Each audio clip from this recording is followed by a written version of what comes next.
ಜಾತಿ ಮತ್ತು ಪರಿಶಿಷ್ಟ ಪಂಗಡಗಳ ಅನುದಾನದಲ್ಲಿ ತಾರತಮ್ಯ ಮಾಡಿರುವುದನ್ನು ಖಂಡಿಸಿ ಬುಧವಾರ ಸಫಾಯಿ ಕರ್ಮಚಾರಿ ಕಾವಲು ಸಮಿತಿ ಪ್ರತಿಭಟನೆ ನಡೆಸಿ ಆಕ್ರೋಶ ವ್ಯಕ್ತಪಡಿಸಿದ್ರು. ಪರಿಶಿಷ್ಟ ಜಾತಿ ಮತ್ತು ಪರಿಶಿಷ್ಟ ಪಂಗಡಗಳ ಹಾಗೂ ಸಫಾಯಿ ಕರ್ಮಚಾರಿ ಇವರ ಅಭಿವೃದ್ಧಿ ಮತ್ತು ಅವರಿಗಾಗುವ ತೊಂದರೆಗಳ ವಿರುದ್ಧ ಹೋರಾಡಿ ಅವರಿಗೆ ನ್ಯಾಯ ದೊರಕಿಸುತ್ತಾ ಬಂದಿರುತ್ತೇವೆ. ಆದರೆ ನಮ್ಮ ಅನುದಾನದಲ್ಲಿ ಪಾಲಿಕೆಯಲ್ಲಿ ತಾರತಮ್ಯ ಮಾಡಿರುವುದು ಸರಿಯಲ್ಲ ಎಂದು ದೂರಿದ್ದಾರೆ.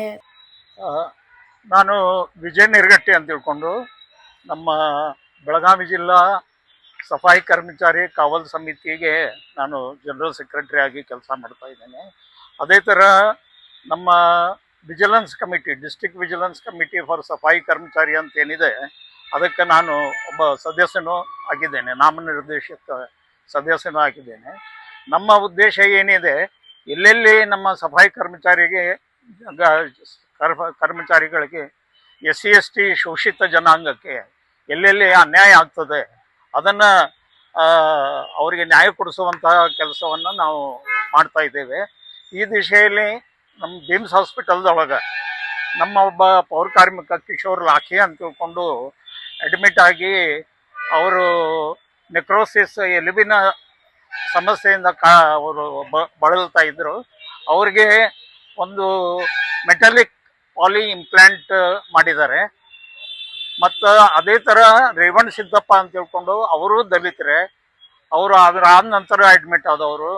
ಅವ್ರಿಗೆ VIP ಟ್ರೀಟ್ಮೆಂಟ್ ಕೊಟ್ಟು VIP ವಾರ್ಡ್ನಲ್ಲಿಟ್ಟು ಅವ್ರಿಗೆ 95,000 ಅವ್ರಿಗೆ ಸಿರಾಮಿಕ್ ಇಂಪ್ಲಾಂಟೇಷನ್ ಮಾಡಿದ್ದಾರೆ. ನಮ್ಮ ಒಂದು ವಿಚಾರ ಏನಂತಂದರೆ, ಇಬ್ಬರು ದಲಿತ ಪೇಷಂಟ್ಸ್ ರೋಗಿಗಳಿರುವಾಗ ವೈದ್ಯರಂತ ಅವರು ಏನಿದ್ದಾರೆ ಅವರಿಗೆ ಸರಿಯಾದ ಒಂದೇ ಥರದ ಟ್ರೀಟ್ಮೆಂಟ್ ಕೊಡಬೇಕು. ಒಬ್ರಿಗೊಂದು ಇನ್ನೊಬ್ರಿಗೊಂದು ಮಾಡೋದರಿಂದ ಇದು ನಮಗೇನು ಕಂಡು ಬರ್ತಾ ಇದೆ, ಇಲ್ಲಿ ಏನೋ ಒಂಥರ ಅವ್ಯವಹಾರ ನಡೆದಿದೆ. ಒಬ್ಬ ಹಣವಂತರಿಗೊಂದು ಹಣ ಇಲ್ದವ್ರಿಗೊಂದು ಟ್ರೀಟ್ಮೆಂಟ್ ಇಲ್ಲಿ ಆಗ್ತಾ ಇದೆ ಅಂತ ನಮ್ಗೆ ಅನ್ನಿಸ್ತಾ ಇದೆ. ಇದ್ರ ಬಗ್ಗೆ ನಾವು ಆಲ್ರೆಡಿ ನಮ್ಮ ಒಂದೇನು ಮನವಿ ಇದೆ ನಮ್ಮ ಡಿಸ್ಟ್ರಿಕ್ಟ್ ಸೋಷಿಯಲ್ ವೆಲ್ಫೇರ್ JD ಅವರಿಗೆ ಕೊಟ್ಟಿದ್ದೇವೆ. ಅದೇ ಥರ ನಮ್ಮ ಕರ್ನಾಟಕ ವಿಧಾನಸಭಾದಲ್ಲಿ ನಮ್ಮ ಪರಿಶಿಷ್ಟ ಜಾತಿ ಪರಿಶಿಷ್ಟ ವರ್ಗಗಳ ಒಂದು ಕಲ್ಯಾಣ ಸಮಿತಿ ಏನಿದೆ, it is headed by Narendra Swamy, Chalavadi Narendra Swamy ಅವರ ನೇತೃತ್ವದೊಳಗೂ ನಾವು ಒಂದು ಮನವಿಯನ್ನು ಕೊಟ್ಟಿದ್ದೀವಿ. ಸೊ ಅಲ್ಲಿ ಸಹಿತ ತನಿಖೆ ನಡೀತಾ ಇದೆ. ಇಲ್ಲಿಯೂ ಸಹಿತ ನಮ್ಮ ಅಧಿಕಾರಿ ವರ್ಗ ಎಚ್ಚೆತ್ತುಕೊಂಡು ಇಲ್ಲಿ ಆಗ್ತಾ ಇರುವಂತಹ ಅನ್ಯಾಯಗಳನ್ನು ಸರಿಪಡಿಸಬೇಕು ಅಂತ ತಿಳ್ಕೊಂಡು ಈ ಮೂಲಕ ನಾವು ತಮ್ಮ ಪ್ರೆಸ್ ಮಾಧ್ಯಮಕ್ಕೆ, TV ಮಾಧ್ಯಮಕ್ಕೆ ವಿನಂತಿ ಮಾಡ್ಕೊಳ್ತಾ ಇದ್ದೀವಿ. Vinod Kolkar, KMM Kannada news, Belagavi.